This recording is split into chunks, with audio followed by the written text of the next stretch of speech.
श्री सत्यनारायण व्रत कथा का पहला अध्याय मुख्य रूप से इस व्रत के महत्व, इसकी उत्पत्ति और इसे करने के लाभों के बारे में बताता है। यह अध्याय हमें सिखाता है कि दुखों से मुक्ति और सुख शांति पाने के लिए भगवान सत्यनारायण की पूजा कैसे शुरू हुई। श्री सत्यनारायण कथा प्रथम अध्याय नैमिषारण्य तीर्थ में शौनकादि ऋषियों का संशय। एक समय की बात है, नैमिषारण्य तीर्थ में शौनकादि 88,000 ऋषियों ने पुराणों के झाता श्री सूत जी से एक अत्यंत महत्वपूर्ण प्रश्न पूछा। ऋषियों ने कहा, हे पूज्य सूत जी, इस कलियुग में मनुष्य अपने कर्मों के कारण अनेक प्रकार के दुखों और कष्टों से घिरा हुआ है।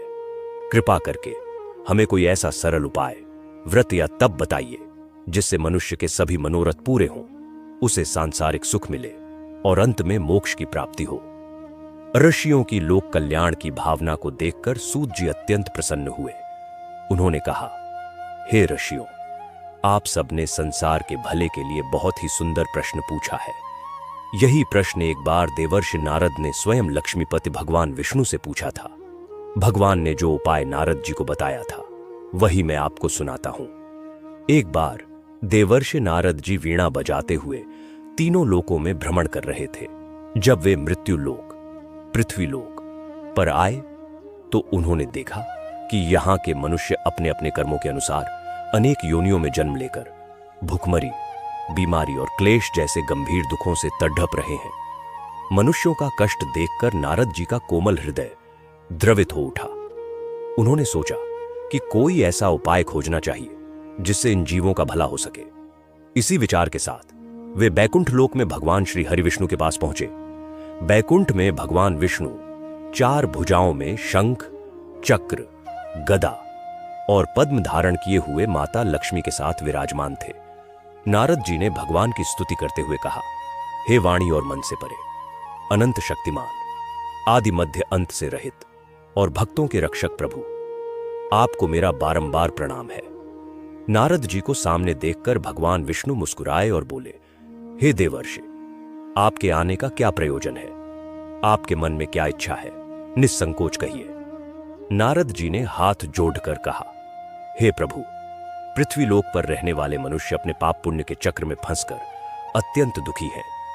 यदि आप मुझ पर प्रसन्न हैं तो कृपा कर कोई ऐसा छोटा और सरल उपाय बताइए जिससे उनके सारे कष्ट दूर हो जाए। भगवान श्री हरि बोले, हे नारद, तुमने संसार की भलाई के लिए बहुत उत्तम बात पूछी है। स्वर्ग और मृत्यु लोक में एक ऐसा व्रत है जिसे अब तक बहुत कम लोग जानते हैं। इसका नाम श्री सत्यनारायण व्रत है। कलयुग में जो भी मनुष्य इस व्रत को पूरी श्रद्धा और विधि विधान से करता है वह तुरंत ही सुख भोगता है। उसे धन, धान्य, संतान और मानसिक शांति मिलती है और अंत समय में वह मेरे परम धाम को प्राप्त करता है। व्रत की सरल विधि नारद जी ने उत्सुकता से पूछा, हे प्रभु, इस व्रत को करने की विधि क्या है? इसे कब करना चाहिए और इसमें किस सामग्री की आवश्यकता होती है?